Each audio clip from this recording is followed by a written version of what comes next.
Hi, my name is Kimberly. I am a registered dental assistant with Diamond Braces, and today we're going to discuss what to do at home if a metal tie is poking you or if a color tie is missing.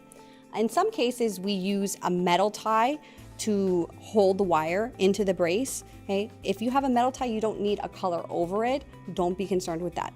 If you lose a regular color tie, as long as the wire is not coming out, there's no need to come to the office for an emergency. It's fine to wait until your next visit so that we can place another one.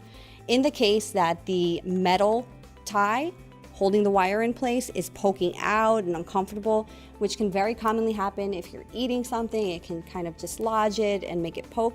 All you have to do, take a tweezer to grip and push it back underneath the wire, or a simple pencil eraser. You're going to take the end of the eraser and position it so that you can just push that little metal piece to tuck it right back behind the wire so that it no longer bothers you. Once you have tucked that metal piece back underneath the wire, you'll be comfortable and you will have saved yourself a trip to our office before your regularly scheduled visit. I hope this video was helpful and thank you for watching.